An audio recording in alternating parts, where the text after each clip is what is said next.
Hello everyone. We're having Peter Louw, Chase Gillis, Chris Jackson, Ayo Adesanya, and Lisa Greenleaf. Hello everybody. Hey everyone. How you doing? Hello everybody. It's just amazing to have you all together, wow, this is, we have the speaking club, but to have you all together is just amazing. And I actually want to start right away by asking you, maybe you had a chance to watch like somebody else in these days, or maybe you haven't had a chance, and in this case, maybe I'll just go real quickly over what you guys shared recently. So Ayo Adesanya shared, we talked about going beyond the surface level of stuttering, talking about the invisible part of stuttering, mostly. But we talked about the techniques as well.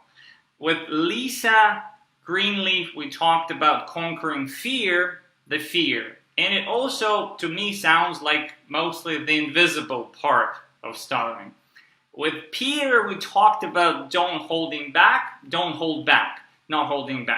about expressing ourselves, which also, to me, sounds like the invisible big part of stuttering. With Chris Jackson, we talked about being comfortable with people seeing your block, which also about probably the mental, emotional part, how we react, how we feel about it. With Callum, we talked also about why I'm not a stutterer. With Rick, we talked about covert stuttering. With Chase, we talked how to grow from bad speech days. And with Sean, we talked about why we're not stutterers. And to me, since I moderated all those talks, the common thread is that we mostly talk about the internal part of stuttering rather than about the speech impediments themselves. So this is again my observation, and my suggestion to have a conversation. The best way to, I think, run a conversation is through asking questions. So maybe we just start asking each other questions, and maybe it evolves to a discussion. That's my suggestion. So Peter, you're on top of the screen. You joined first.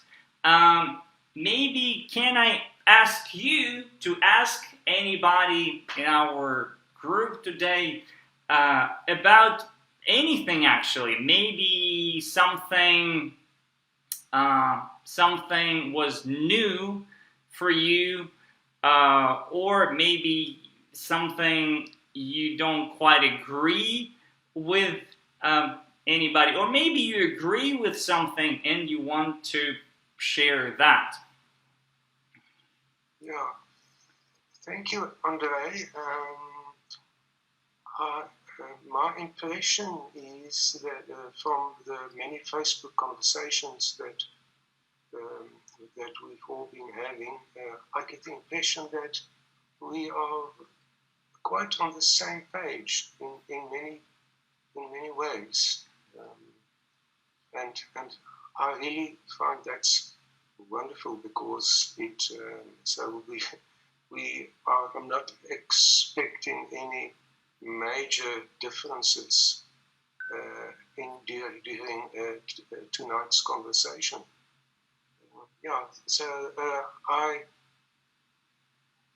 It seems that we all have the perspective of stuttering not just being a purely physical thing, but more of a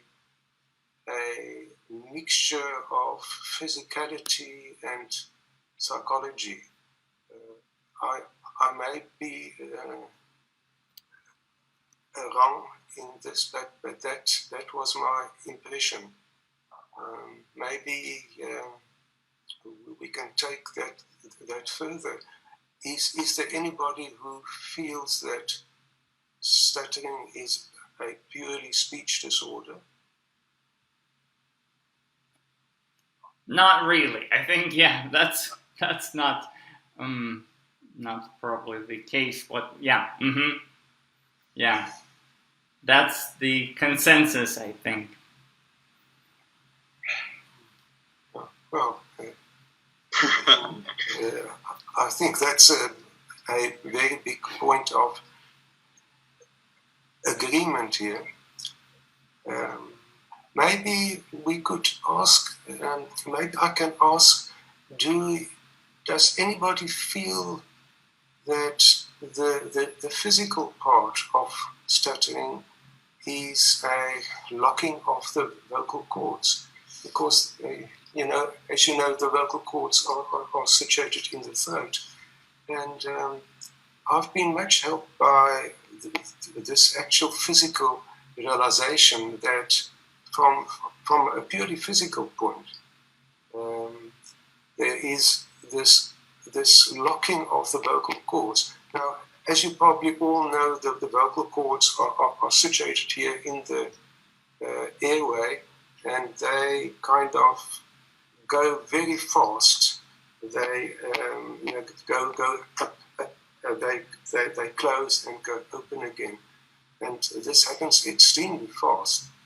And there has been some research indicating that the physical part of something which starts this freezing of the vocal cords, and that seems to be some kind of tension, some kind of stress. And now again, we must ask, where does this stress comes from? And I would say it comes from the day-to-day stresses we all have, everybody has, and that seems to impact on the vocal cords. And very much similar to where other people, when they are stressed, they get digestive issues, they get skin issues. But so it seems that the body is very vulnerable to tension and stress. And whereas some people get an upset stomach or whatever, a spastic colon, we get it in our throats. That stress goes to our vocal cords, and they lock. And as a result, our ways of resolving that lock is to repeat certain sounds and certain words. So I don't want to actually, to be honest, I think it's like with politics. There is something like that separates us, and there is something that unites us. So I think when we talk about the causes of stuttering, it's something that usually separates us because we start thinking a bit differently about the causes. But when we talk about what we can do about stuttering, that's where I think we get, or like what's our goal with stuttering. That's probably the number one thing that unites us, because that's where we're pretty much all clear how we want to feel about speaking interaction. So like the end goal is pretty much the same. And again, my view is that when we have those discussions, we anyway have in mind that end goal, how we want to feel about our speaking. And from there, we kind of talk about, again, that invisible part of stuttering, which we want to change and feel free. Yeah, so again, that's just maybe to, like, again. I'm just going to come in here. Sure, You can hear sure, me, right? Sure. Yeah. So I have a similar view. Actually, the same view as Peter. I think there's an element that's physical with stuttering, and there's an element, of course, that we all agree on, that's emotional. And I think what comes first, in my opinion, is the emotional part. And then through habit, it becomes a physical thing. And like Peter says, my vocal cords also get locked. I start to repeat sounds. For me, I start to hold my breath and start to choke. I physically start to choke on my own breath.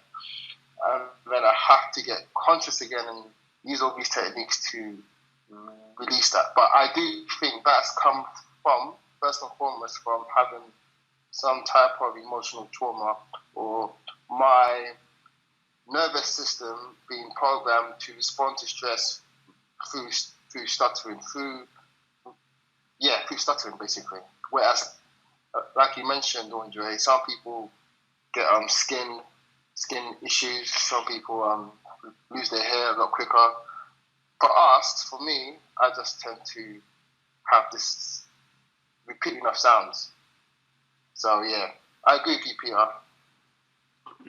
Actually, coming back again, maybe to kind of support this, I just today happened to read the John Harrison's hexagon thing, and he also points out that there is the physical part. It's one of those parts, but that's something we have. I think Chase, today didn't quite, or maybe I didn't get you right, Chase, again.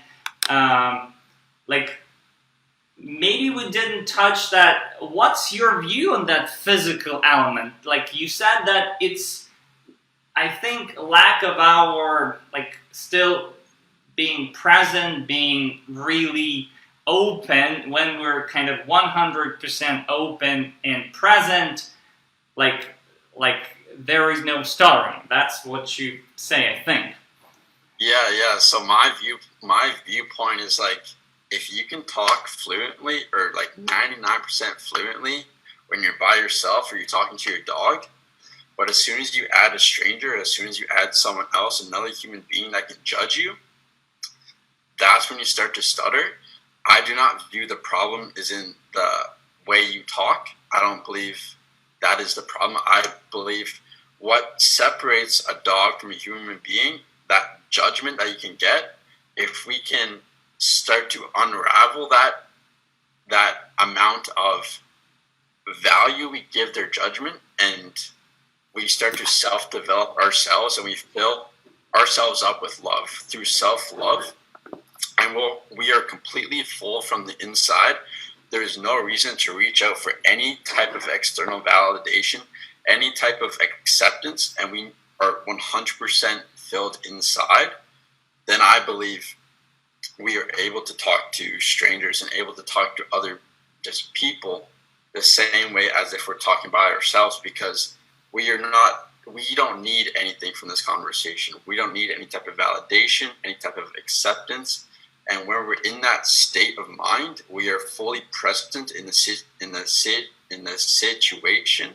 And when we're fully present, we're fully authentic. We're not holding back. We're not holding back any emotions. We're not holding back any thoughts, because who cares what they think? Like, I'm full. I don't need their validation from me. So when we're in that state of mind, we are fluent. But if we're not fluent and we stutter, it's not going to affect us, because we do not care if they judge us. And that's where the power comes from. That's my whole thought of it. Actually, when you talk, Chase, I always think about superhuman, like Wonder Woman, Superman, somebody who's really like so strong and tough from inside. And I think, again, that's what we, of course, try to grow in ourselves, but probably like the reaction of many people, myself included, to such talk is always like internal repression and fear. Like no. Like let me hide somewhere. So yeah, that's it definitely is a journey. It definitely is a journey to go through, and it's not as easy as like just practicing in your home this way to talk. It's like you have to put yourself in the flames for a little bit. You have to get the judgment. You have to feel the fear. And that's what there's a correlation between the amount of discomfort you feel and the amount of growth you will receive. So I'm all about massive discomfort. I'm all about the authentic way so that you can be your true self. You're able to talk fastly. You're able to talk slowly. You're able to be yourself because you're present. You're not holding back, and you don't need anything from this interaction. You just want to give, and that's, I believe, what the power is. Yeah. Mm-hmm. Gotcha. So, and maybe can I ask Chris? Maybe can you share maybe again something new you learned, or maybe something you disagree, or maybe something you agree? Just anything that came to your mind. Yeah, I mean, I can share something that I agree with what Chase was just describing there, and personally, I believe that the key word is judgment. And when we talk about judgment, it's usually spoken about how we perceive others to judge us. But what was key about what Chase was mentioning there is that the way we feel about ourselves, like Chase said, you can talk to your dog, you can talk on your own 99% of the time, you're fluent. But there's some people that will talk to their parents or to their siblings, and they know that they're not getting any judgment from those people, but they'll still block. And the reason why they'll still block is because it's no longer about the judgment of the other person. It's about the judgment people are putting on themselves in that moment. And when they're unhappy with how they feel about themselves, that's what creates more judgment. That's what puts us under more pressure. That's what makes us want to talk more fluently, which usually makes us block even more. Now, when you're talking about judgment of other people, yes, it's usually perception. People have tried, they've experimented, they've realized it's perception. But ultimately, until you work on yourself, until your self-esteem rises, you will always continue to think that way, because how we feel controls how we think. But how we think isn't actually real. But we're continuously living a life based off of what we think, which is usually false. So it just ends up being a complete waste of our time and energy. And then we're overthinking things. Then we're living a life that's based on things that are not real.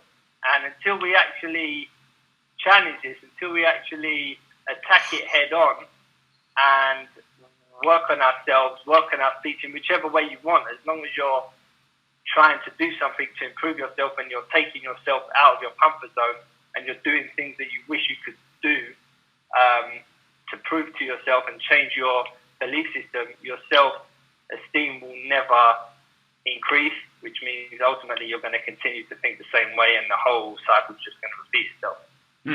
I agree with all of that. That was badass.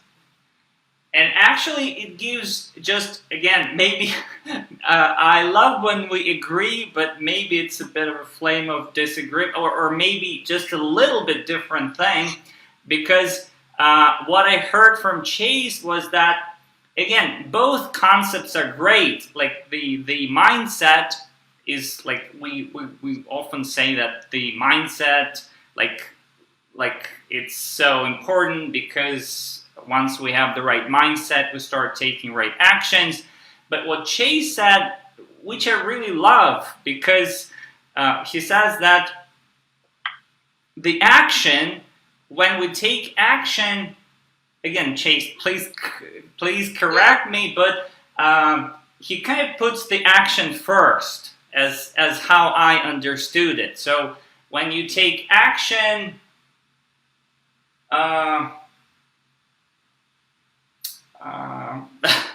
I really don't quite see the link. What happens about the mindset, but kind of we are not sitting in our mind.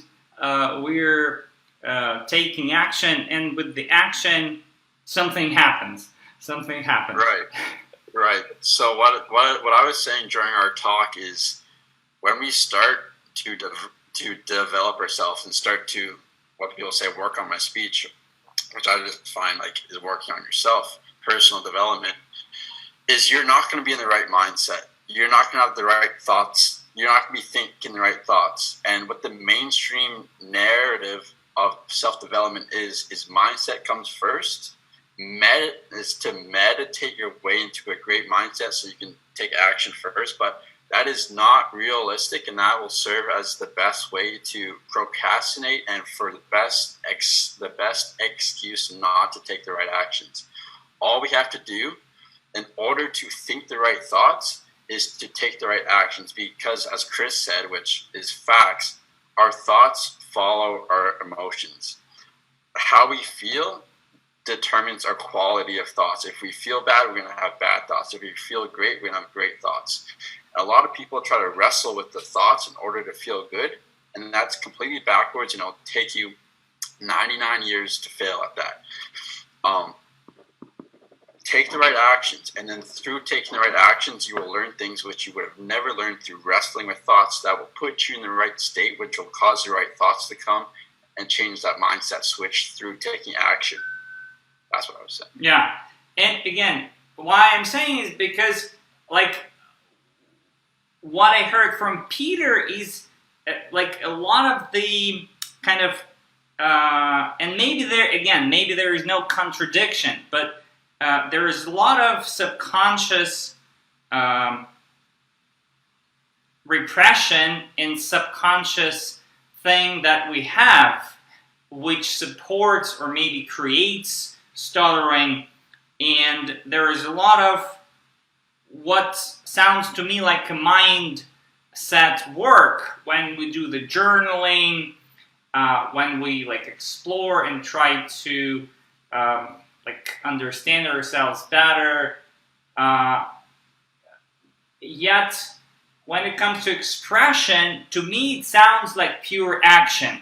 So maybe, Peter, I'm not quite understanding you correctly, but what do you say about this action thing? Is expressing ourselves is kind of action, or in your, again, I'm always trying to get it, and it's always hard. So being expressive and assertive in your words is still, like, it sounds to me is still more like the work with that subconscious, like the mind work. Yeah. Okay, I think that many problems occur because we still think in terms of mind on the one side and body on the other side, whereas in reality it's body and mind are inextricably intertwined. So I definitely believe that mindset is extremely important. That being expressive is also a form of action too. Mm-hmm. It's a thought, it's a mind, it's a range of thoughts. That thinking can also be action. By merely thinking, that is also a form of action.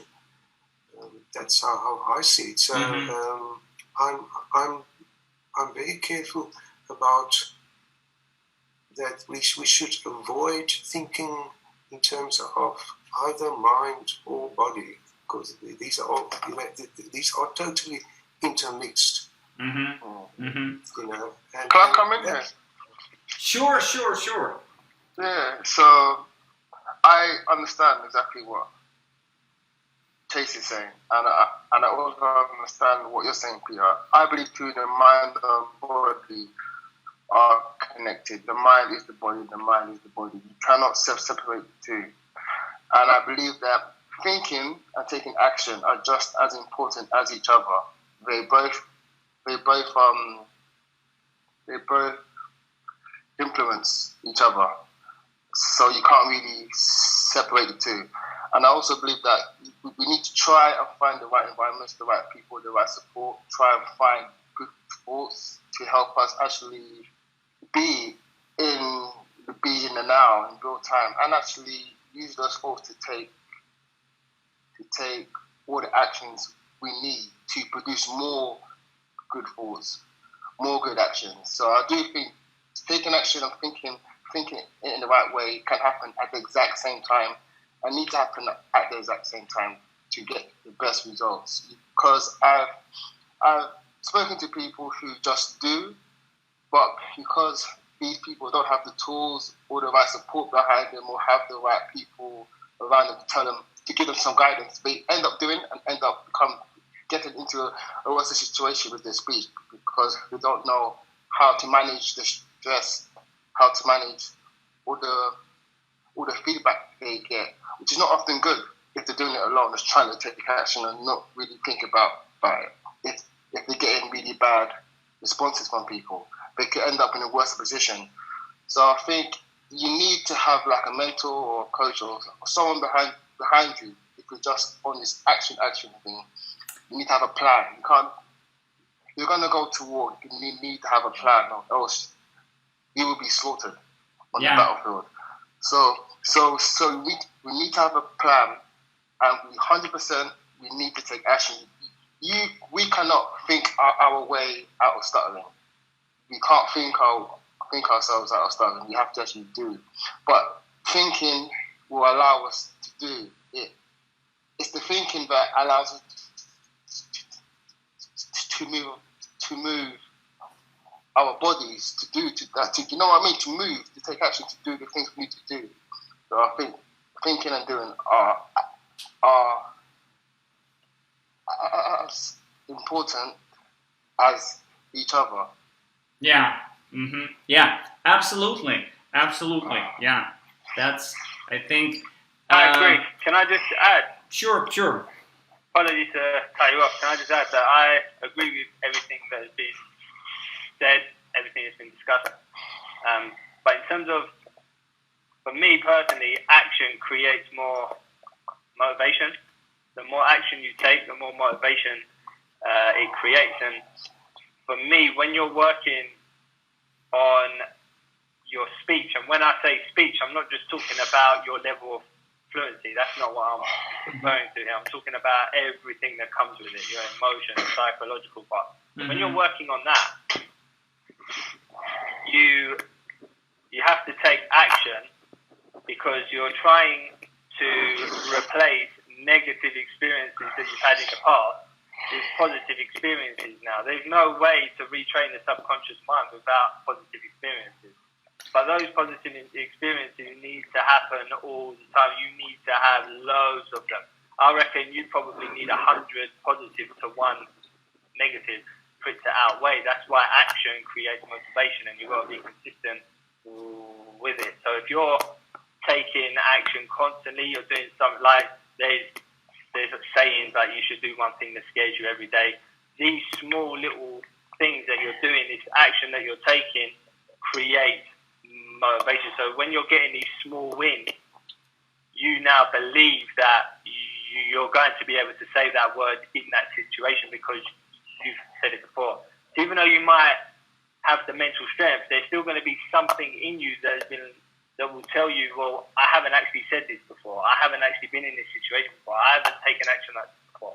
So until you take action like that, you're never going to retrain your mind to truly believe that you're actually going to get through the situation. That's why you have to think first, but then you have to take action. You have to be taking action constantly. Yeah, I agree with all that too, and I want to touch on Ayo's point too, because Andre, in our talk, we said, like, what if I send someone out to do a comfort zone challenge and then they get rejected and they're all hurt and they're down and they have that mindset that I failed and they might come out worse from it. But I believe it's a lot easier to act your way into a new way of thinking than it is to think your way into a new way of acting. So although you must take that action, you also have to have the right things, the right self-talk to like reiterate to yourself afterwards or before, in order to take the most from the experience, so that you're not absolutely crushed from this rejection. But if I were to tell you, it's not the outcome that matters, it's the action. Do not judge yourself on the outcome, judge yourself on the action. If I give you that mindset and you get rejected, you will still be able to grow from that rejection, because you're not going to beat yourself up over that outcome that didn't go the way you wanted. The only thing you can control is the action, not the outcome. So you have to take that action. But no matter what, if you take the action, you win. If you know that in your mindset, then you will grow from each experience you have, either good, bad, or neutral. Yeah. Yeah. Yeah. Can I quickly respond to that? So now that's a lot clearer to me, and I 120 billion% agree. It's so important. You have to take action, but you have to be prepared for the feedback, good or bad. Either way, you have to be prepared, and it's very difficult sometimes for someone off the street, someone who has not had any type of coaching, or someone who has not got the self-awareness to have that self-talk that can help them overcome the situations if that situation does not go the way they want it to go. So like I said, we need to have a plan, which means sometimes we need a mentor, we need a coach, or we need someone who's been there before for us to help us. That's why, like in business, we have a mentor, or like a coach, or someone who's done already what you aspire to do. It's everywhere. In every walk of life, you need a mentor or coach. It makes the journey so much faster, so much efficient, and more enjoyable. So yeah, having the right people around you, for me, is number one, and having them to force you to take action. So yeah. And I could just touch for one second. Actually, Lisa. I have a lot of sort of opinions on the taking action part of it, because I think it's absolutely true. And it's what you ultimately have to do. But I also think what we've been talking about is very important too, and being prepared for what happens when you take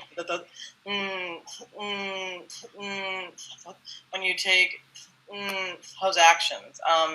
For a long time, like way back when, I was working with a person who had me take the actions, but it wasn't clear that the action was the important part. To her, being fluent in the action was the important part, which I was rarely able to do. So I always felt like I did it wrong again. I'm terrible at this, and it kind of made the actions harder. I didn't want to do the actions, but this time around, like many, many years later, when I took the actions, the goal of the action was just to try to talk even when it was hard, to sort of to do all of the things that I found challenging, but the purpose wasn't fluency. And I think that's what people have to get in their head, is that just talking is the most important part of the whole experience. There's a lot in there when you're trying things that you haven't tried. It does help to have a person who you can sort of process it with, to go over, well, this happened and the person looked at me like this or reacted like that. So if someone to talk it through with, I mean, whether it's a professional coach or just a person that you're close to, but a person to sort of check in with you to tell you that that's okay. Like, you know, the important part was that you went up and you did the action. Like, to have that person there to say that's the important part, to sort of get that through to you until you have that internal confidence. Like, once you have the internal confidence, then it's a lot easier. So now, like, I look at things as a challenge. Like, what will happen? And I have a very questioning kind of an outlook on it. Like, I want to try this. Will they have an odd look? Will this be awkward? And I kind of sometimes even want it to be, because then it puts me in that place where I can then question them and sort of get out of them what that's coming from.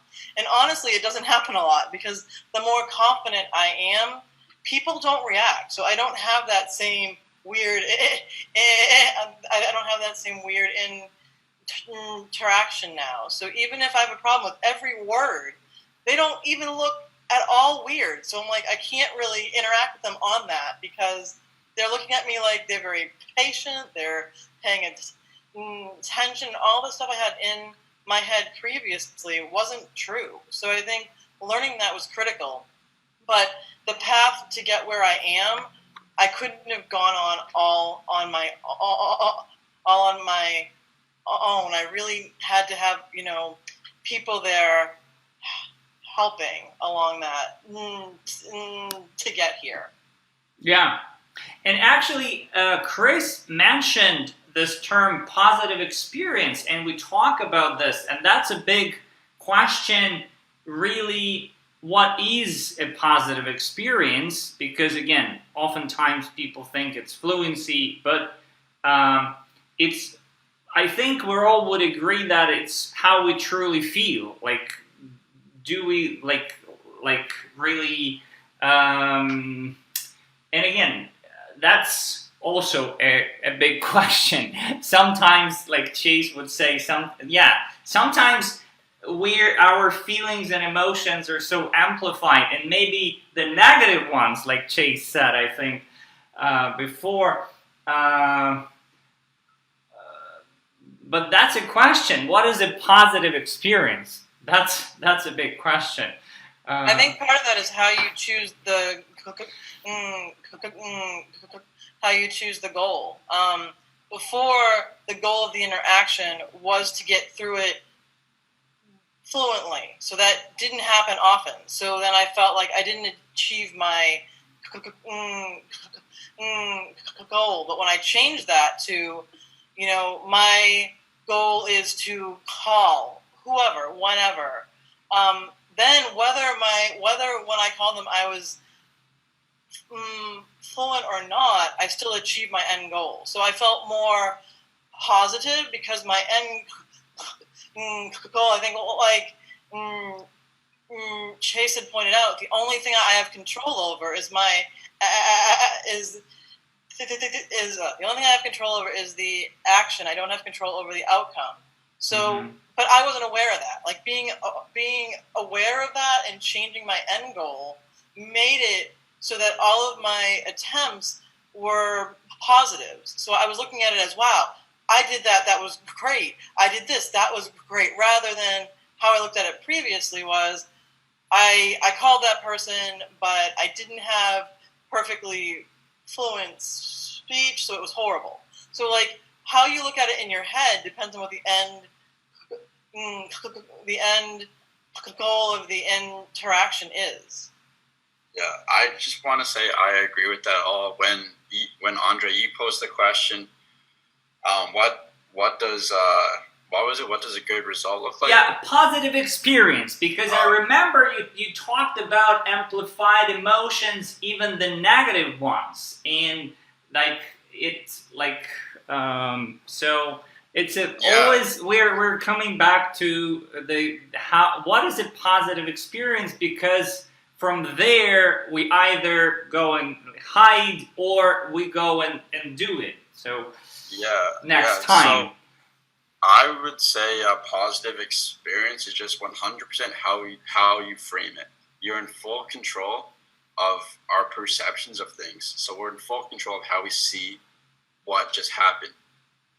And we always want to frame things to our benefit. Why not do that? And the thing about the amplified emotions is, like, when you're taking action, of course you're going to feel more anxiety. Of course you're going to feel more worry, more doubt, more shame, because you're pushing your comfort zone and you're doing something that is discomforting to you. So if you're judging a positive experience based on how you feel in that moment, that's useless. You're going to say, this isn't working, I should be calm. Like, you're going to take a bad outcome from this. But at the end, if you just took the action, that's it. If you just took the action, you stumbled every word, you stuttered every word, you failed, you cried, whatever. You go back home. If you frame it in the mindset that all that matters is I took the action. If you allow yourself to frame it that way, that's a positive experience. And you might not get good feelings when you first do that, because you're still so overwhelmed with those emotions that you felt. But just like say it to yourself and say it to yourself and say it to yourself, and then take more action, and then say it to yourself and take more action and say it to yourself, and act your way into that new way of thinking. Do not try to think your way into that new way of acting. Just keep taking action, say it to yourself. Take action, say it to yourself, and then eventually it'll click. There's no way it won't. Yeah. I was coming quickly. I just want to say that's actually what I do in everyday life, and it's so true. You can't just think your way into becoming the person you wish to become. You have to act like that person right now, and that's the only thing that works. I've tried just thinking, I've tried just meditating, I've tried just using techniques, I've tried so many different things. The only thing that actually sticks, that actually for me I see improvement from, is by taking consistent action and having the right people around me who keep me accountable. I could not go on this journey alone. I would not have survived alone. I need to have Chris, Ruben, and other people around me to support me. Else I would always find an excuse, find a way out eventually, because my mind was not strong enough. And it's okay. It's okay I feel totally fine to admit that I'm not superhuman and I need support. So I do think support, number one for me, was the game changer. And by having the right support, people who understand how this stuff actually works, you're one of those guys, Chase, you understand exactly how this works. And just having people around to keep me taking consistent action on my goals, on my dreams, and having a focus on life. Like, forget stuttering. I do not focus on stuttering for myself at all. I've actually gone past that stage. I focus on how can I make more money? How can I build the life that I want? How can I please my girlfriend, make her happy? How can I do those things? That's what I'm thinking about. I'm not thinking about how many times I've blocked. Right? I promise you I'm not anymore. But I do understand that there are people who are still at that stage and they need support to get to this stage. You're at Chase, to this stage that I'm at, and Chris and Andre and Lisa. And that takes time, and it takes good support and a plan. Yeah. Well, I think also between action, it does take processing. Like, the actions are great. I mean, that's where you really try it out. But if you don't come back afterwards and sort of process through it, because it will be hard at first. It's always, anytime you've done anything that you haven't done previously, it's going to be really hard. I can recall, like, just asking a question of a clerk was the hardest thing in the whole world. I mean, I would get tense, and I would be like, I would try anything else to not have to ask that question. It was a really hard thing. So I think what helped me to move through it was first having the goal of taking the action is the positive thing. But then afterwards, when I got home, processing through it either by journaling or talking to a coach or meditation helped a lot. Like, all of those things are important parts of this. I agree that they can't be the only thing, because the only thing that really helps you get over that is to actually try the action. But we do have to process through it between, like just sort of doing action, action, action. If you're not looking at it afterwards to sort of see, oh, this is what I was worried would happen, but this is what actually happened. It's okay. That's what helped me to sort of decrease that when I went to ask questions of whoever. It's a lot easier now. I can go up to anybody now.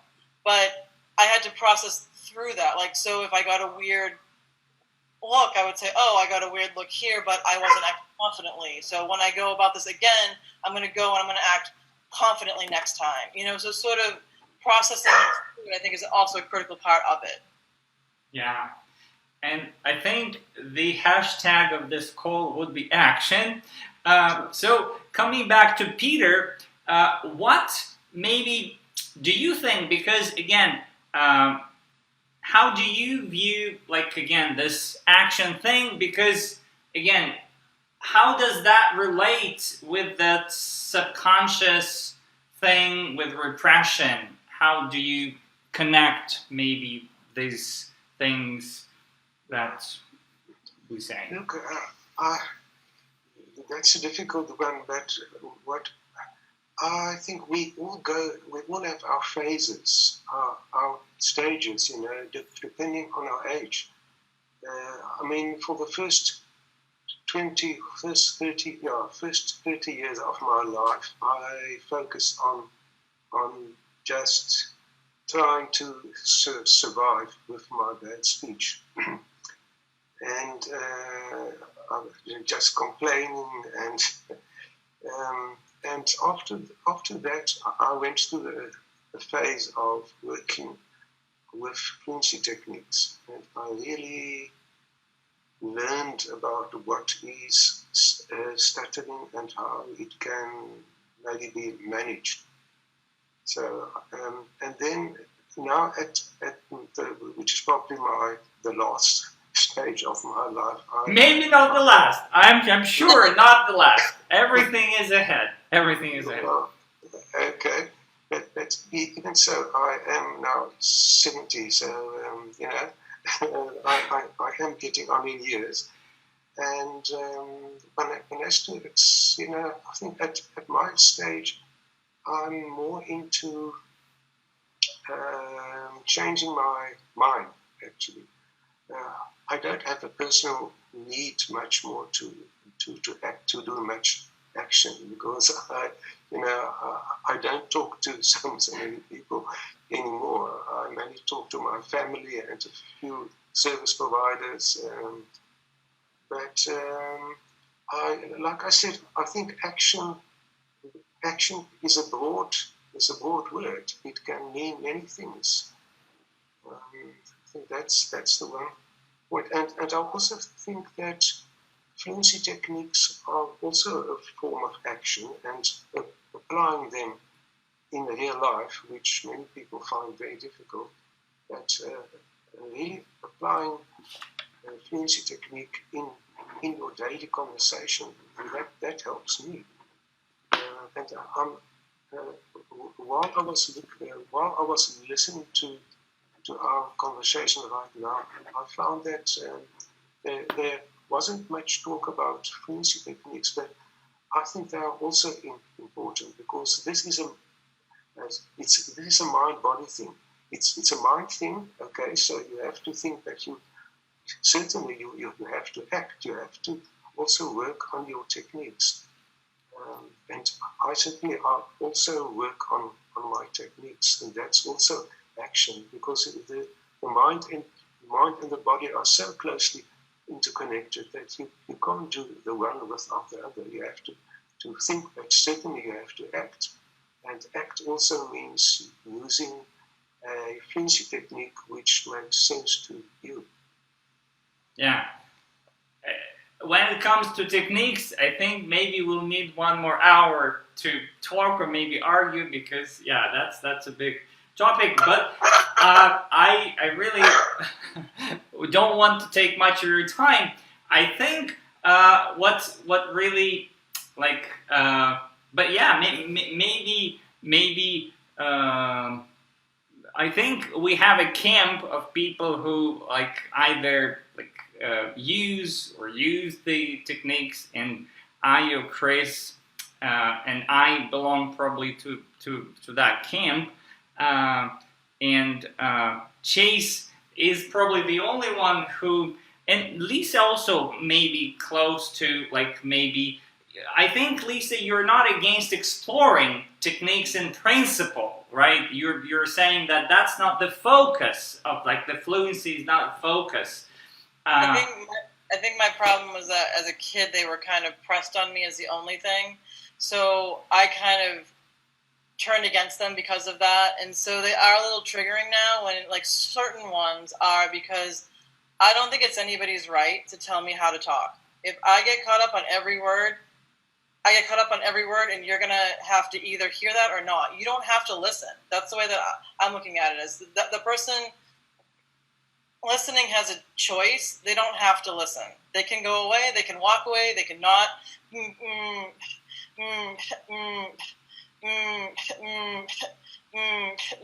pay attention. But if they want to hear what I'm trying to communicate to them, they'll have to hear it however it comes out. And that's the way that I kind of look at it now, because for most of my life I was told you have to be fluent, you have to be fluent, you have to be fluent, and you don't. I don't have to be. I can still communicate even if I get hung up on every word. But on the other hand, I want to be comfortable when I talk. I want to speak easily. I want the ideas to come out easily. It's not pleasant either to get caught up on every word for like a half a minute. That's what it was like previously. Like, that's not easy. I don't want that, but I don't want that. It's not that I have a person telling me that that's not okay. So that's sort of where the different, as I get more confident in who I am, I don't need anybody else to judge me. So I kind of look at it as I want to be okay with it. And there are some techniques that I would like to try, but I'm not trying them to present as a person who's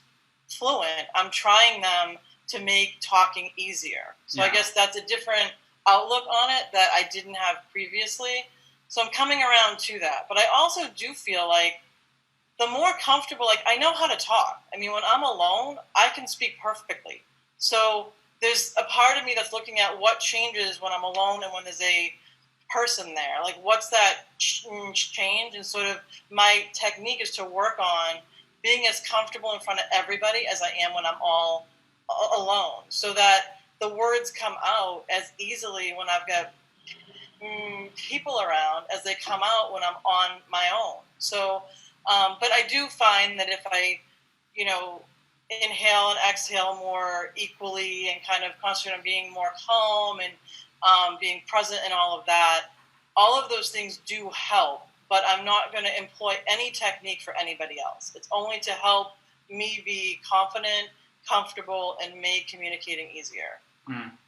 Yeah. And Can I jump in there? Sure. And I'll jump in there because what Lisa was describing towards the end there, for me, is exactly the correlation between taking action and technique. Now, we're not going to get hung up on the individual techniques or the different technique programs there are out there, but that's why taking action is so important no matter what technique you're using, because ultimately, if you do not fall in love with the journey of taking action, and you do not fall in love with continuous improvement or learning about yourself continuously, you can go on any program and those techniques are going to sit with you in your mind at home, and you're never going to be able to use them in any type of social situation or anything that is outside of your comfort zone, which means that any technique you learn is a complete waste of time.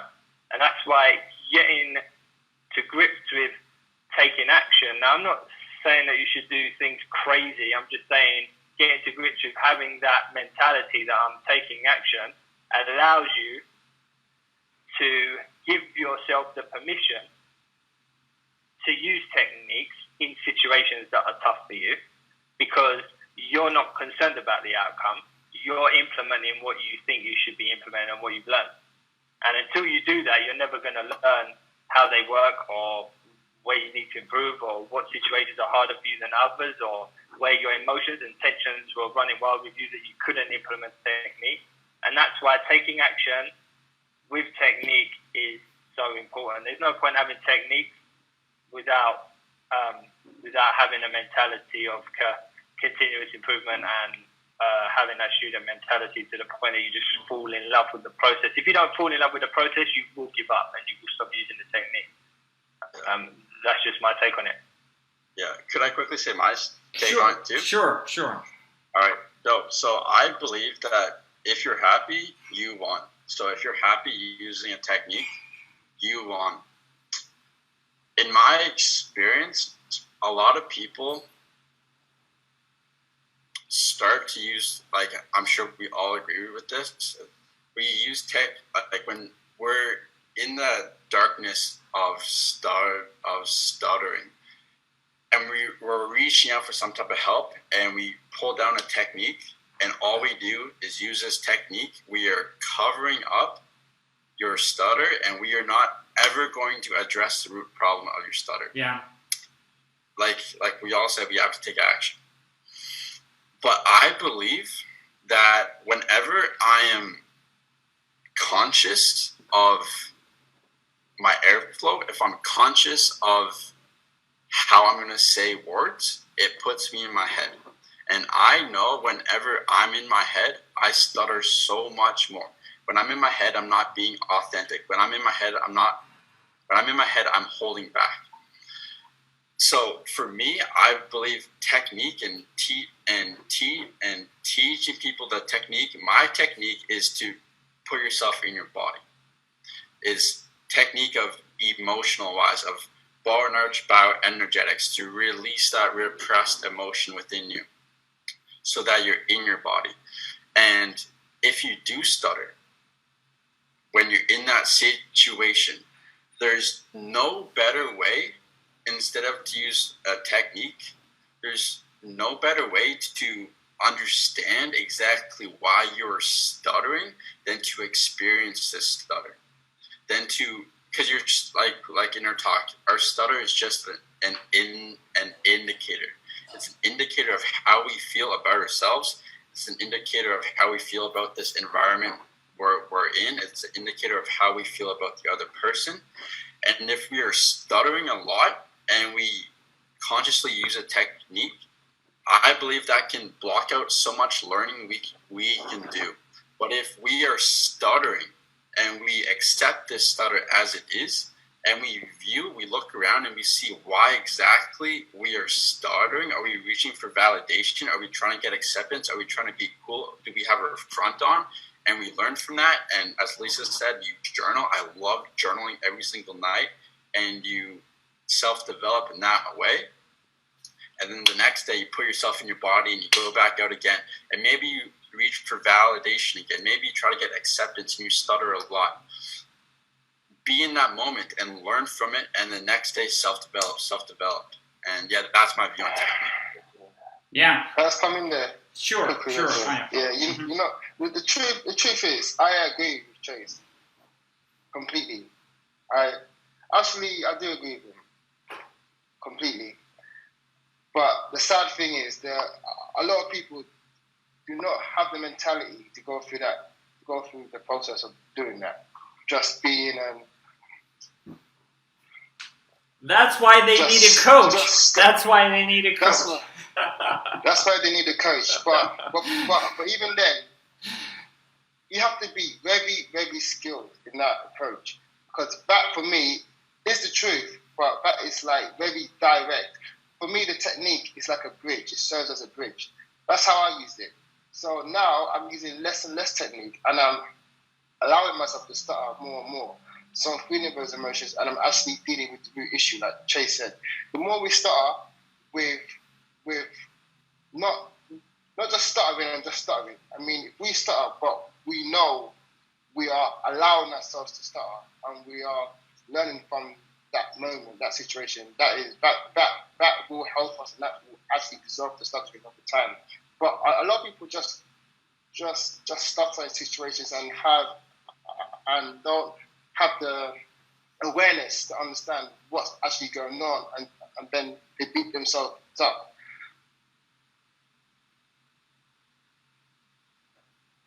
other people, that using techniques as a bridge, so they can actually have the courage to go into those very, very scary situations and actually get some words out. And then they start to understand and have the confidence that, okay, these techniques do work, but actually I want to try and be more confident and be more assertive and not use as much techniques. And over time, we find a lot of people actually let go of these techniques, like myself, and they just become more confident. They have higher self-esteem, and they actually start to care. Start to not care about stuttering, like myself. Full stop. So your approach, Chase, for me is it is the truth. That is the fundamental truth of it, and it's the most forceful and most direct way. And okay, that is the way. But there are a lot of people who, if I told them to do that, they will say it's too much. I can't do it. Like, I'm suffering too much. And then, but I guess it depends on my skill set. I have to have the ability to coach them in those moments. Yeah. But again, I'm saying, I do agree with you. The best way to overcome stuttering is to just fucking stutter. Get it over and done with, and learn from those experiences with consciousness. That is the best way. And yeah. Such a big fear, and yeah, I agree with you too, Ayo. Such a big fear for me is people that aren't able to let go of the techniques, and now they're just changing out stuttering for inauthenticity. Now they're just changing out how they speak originally to a forceful way that will make them speak fluently, but not how they actually want to speak. And that interchange is what I don't want to see. But if you're able, like you said, to let go of it as you gain more confidence and self-esteem, if you're able to have that mindset, that's a beautiful mindset to have. I think what's happened here is that a lot of programs have developed a very bad reputation for the way they teach it. yes. And that is why you're getting views like that. Because Chase, for the first time, we do not agree on something, which isn't the end of the world. But I agree with what Chase is saying. If I hadn't had the experience that I've had, and that's not an issue. That's just the way it is. But for me, and the way that it needs to be coached, is that these techniques are here to get you to a point to get to where Chase is talking about.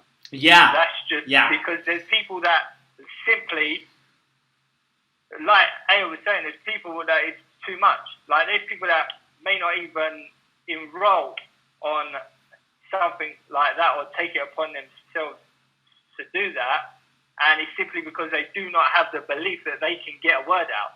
They do not have the belief. So once you remove that self-doubt on their ability to speak through technique, now you have to highlight to them, well, the reason why this technique is working for you is not because the technique is magic. It's because there's underlying things that you need to be focusing on now. You need to work on these because there's times where you try to implement technique and you can't. Yeah. And just like Chase said, you can learn a lot from just going out there and being authentic and doing something natural, and you can learn from that. When you go out there with a clear strategy and a clear plan and clear techniques that you've been sitting with someone in a therapy room and it's working for you perfectly, and you physically cannot bring yourself to execute them, there's a lot for you to learn about yourself there, because there's a reason why you can't do it, and that reason is up here. That's not a physical issue, because you were executing it earlier before in the room. And now I've taken you to a shopping centre and asking you to talk to people, or you're at work and I'm asking you to use technique and you can't. There's a psychological barrier that you're putting up, and that's when I think me and Chase are reaching to the same destination, but we're just taking a different route. That's all. Yeah. And I believe, like, the way I'm talking about, there's no way you can overcome your stutter through my way if you have not hit rock bottom. Like, you have to hit rock bottom in order to push yourself the way that I'm talking. And it's amazing, though, how quickly your speech can change based on the emotions you feel. Like, when I went on that little tour, my first stop in the UK was in Bath there. And the person that I was helping overcome his stutter, he was reading from this book, and I would say out of 100 words, he probably stuttered 88. Like, it was very bad stutter. And then 5 minutes of bow and arch it was like 3 minutes of bow and arch bioenergetics breathing. He maybe stuttered on 12 out of 100. It was a drastic change based on the emotions he let go. And when we went out to do challenges, he was stuttering a lot still. But like I said, you have to hit the rock bottom. You will not push through that stutter if you do not have the mindset that you're willing to do whatever it takes, whatever challenges you face, you will get through. You have to hit rock bottom to overcome it. And yeah, so I agree with Chris too. You have to be ready to do whatever if you want to do it the direct way. But yeah. And it's interesting, again, that's a hot topic usually, how to approach these techniques. But I really want to kind of make a conclusion. Callum Schofield is not with us today, but his story is, again, exactly what we're talking about. Because first he went to his starfish project, and it was kind of a failure for him. The same techniques didn't work, and the next time he went for it, they worked. So I mean, the approach, how you use the techniques, that's what makes the difference. Because as Chase says, and yeah, we see that all the time, when we're trying to hide behind the technique, it never works. But for me personally, and I believe for Ayo and Chase and Callum, and for many others who use those techniques to the benefit, it was the way to release myself. It was actually to let go, because when I'm not using a technique, I'm trying to hide. I'm trying to not stutter. I'm much more, again, that's my journey, that's my perception. Maybe if I went through the Chase program, I wouldn't have it. But initially, I have hiding, right? And when I'm using the techniques openly, I'm releasing and letting go of that hiding. That was the way to do it. So probably the same result that Chase is also aiming to release and let go. So yeah, just trying to find the common ground in our discussion. Yeah. Well, for me, again, the techniques is just a bridge to get to the place where Chase is talking about.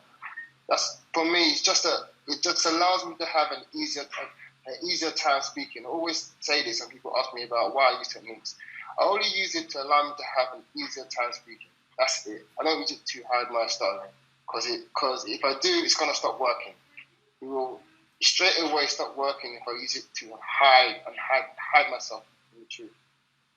So yeah. It's just a bridge. It's just a bridge for me. And regardless, yeah, please, Chris. So no, regardless of what you're doing, if your aim is to hide, it will not work. I don't care what you're doing. If your aim is to hide, it will not work. So that's why, depending on how tools and techniques are used, the mentality that you have when you're using techniques depends on whether it will be effective. That's why you get situations like what happened with Callum there, where it worked for him after like a second time, because the mentality is different now. It's completely different. You're no longer trying to hide. You're no longer trying to mask. Because what ends up happening is you just use technique, but you're still avoiding feared sounds and feared words and word swapping and avoiding situations. That's not what the aim is. The aim of the use of techniques is to allow you a strategy to push yourself. Once you've pushed yourself and you're learning about yourself, then you reach the point and you get into the territory that Chase is talking about. Yeah. And that everybody works on.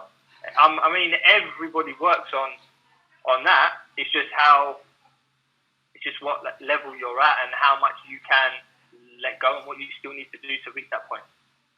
I think that's absolutely true, because in the past I had seen techniques as they were presented as, and I had seen them as a way to cure this. Like, oh, if you just use these techniques, you will speak fluently all the time and you'll be great. And it wasn't put across as a way to help me. It was put across as a way to correct me. So I still wanted to be fluent. I wasn't using them to, like, I didn't understand at the time that they're not going to just correct you. Like, you're still going to have to, like, actually implement them. It doesn't cure you. So I think that was where I sort of had a problem before. So as I'm sort of going through this whole journey, I found it easier to attack things through being more comfortable and confident. And once I did that, I'm finding that now I can come back around to how to implement techniques to help me, understanding that they're not going to correct me. I'm still going to have interruptions that I have to get through, and they're just to help me through those interruptions. And that getting in my head, I don't have to be fluent all the time, was what I had to come through, because that was what was always taught to me. So I think once I overcame that, I've become more open to implementing techniques to help. Yeah. So thank you, Peter, for giving this topic, because it's always a hot topic. Can I maybe also just say something about why I use technique? Yes. I simply use techniques to reduce the tension on my vocal cords.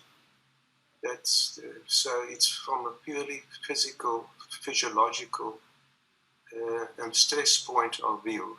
Today, using a technique like slightly slowing, a bit slower speech, and maybe a bit softer even sometimes, and especially slowing the first syllable of the technique, of the word, and also letting a bit air coming out before you speak. Now, that's very basic, but they do physically reduce the vocal cord tension, and that's the only reason why I use them. They make speech easier for me. But of course, if your mind is full of conflicts and full of repression and full of for sure full of repression, full of holding back, then of course a massive amount of tension is coming down into your vocal cords. So for me, it's a balance between keeping the mind healthy and also keeping the tension on your vocal cords as low as possible. And that, of course, it's a balancing act. I think we all would agree that stuttering still has, again, like it affects our body and mind and the energy fields, everything. So it's a state, and we can't detach mind in our body. And again, Chase is also talking about the bioenergetics, which to me sounds like some physical technique, right? We kind of release that energy. It's not only the mind, or like they are together, like it's one thing. So anyways, there is something to like both pieces that we need to think about.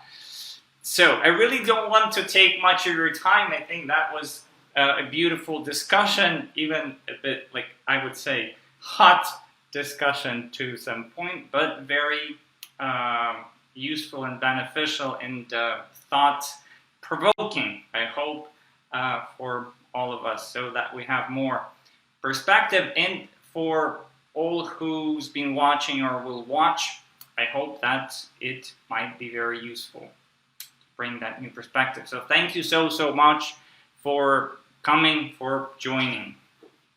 Yeah, I gotta say thank you, Andre, for hosting us again, because it's so. I know if I was in your shoes, it'd be so hard to gather everyone around, get the right time zones. Like, there's so much to take into account. So, thanks for putting all that work together, and I really enjoyed this discussion. Thank you so much. Thank you, Peter. Thank you, Chase, Chris, Lisa, and Ayo. So great to see you. Very much. Great job, Andre. Yep. Thank you.